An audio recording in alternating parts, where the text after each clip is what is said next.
Hi there, Worldview 2 students. This is your teacher, Jonathan Swirsky, and I'm about to walk you through your Weeks 1 homework. So if you could, go ahead and get your Worldview 2, Grandeur of Christianity by David Quine. It's going to be your volume part 2 book, as you can see. So let's just walk through it. So go ahead and go to page 3, introduction. Boom.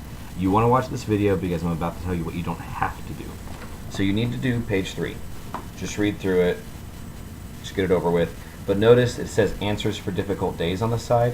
Don't do that. We're not doing that book for this course. So just read through that text. Then you're going to get to the next page, which says The Universe Next Door by not by David Quine, by James Sire. You do need to read this and answer the questions. And just as a reminder, like we talked about in orientation, an answer is not just a short 1 or 2 words. It's a full sentence that explains your answer fully. So be sure to go through that. That's a few pages long. Then you'll get to The Roman Age by Francis Schaeffer. Don't do this. That was last year. We're on the Middle Ages. Speaking of the Middle Ages, don't do this week. This will be next week. There will be a video for you to watch posted online that is only for my students. So please do not share that link that I'm going to send out with anybody else. It will be on grade. All right. Then you get to the next page, the Renaissance Reformation. This is a bunch of reading you need to do in the book. So read through these pages. There's going to be like art and music stuff on the side. Don't do that. That's what your humanities assignments are for. So just reading, grace, nature, awesome. All right. Then you get to the God Who Is There, Appendix B. Just do the Appendix B. You did all the other God Who Is There stuff in this first part already last year in Worldview 1. If you want to go back through it, that's fine. We will review it some in class probably. Alright, so flipping through, more God Who Is There stuff, awesome. Okay, you'll notice also that it says the biblical worldview, my thoughts, my questions. You don't have to do this part. If you do have any thoughts or questions, write them down, not required. Alright, so then you're flipping, you'll get to the Renaissance, you'll go past some stuff. Notice I'm all the way on page 7 of the Renaissance right here. If your book matches up a little differently, mostly go for the page titles I'm talking about.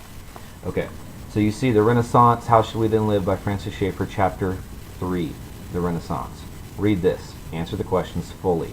Anything by Francis Schaeffer is like double important, so be sure not to skim. Alright, so you go through that, you read through it, and then go ahead and read through the stuff about Dante. Now, Dante's Inferno doesn't start until next week, but you should go ahead and read through the bio so you have an idea of what we're going to be getting into. And once we get into Dante's Inferno, it's one of the hardest books we read in the course.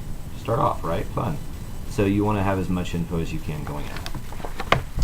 And I think that is it for everything in the syllabus for this week. Now, if you're looking at your lesson plan, you know you have a couple of assignments. So what you need to be sure to look at is your humanities assignment online on your website. So be sure to go ahead and take a look at that. A reminder, the website is houstonworldview.com. That's Houston, Houston, Worldview, WORLDVIEW.com. Then go to the Worldview 2 tab and click on the links for week 1 and answer all the stuff, all the questions that's on the sheet that I gave you orientation. So that's the humanities assignment. You do have a couple other things. You have your church history and plain language reading. You need to go ahead and read chapter 17 in here. And then you have your world history reading. You need to go ahead and read chapter 7 in that one. So be sure to have those assignments completed by class 2, and I will see you there. Well, class 1 really, and I will see you there. Thanks.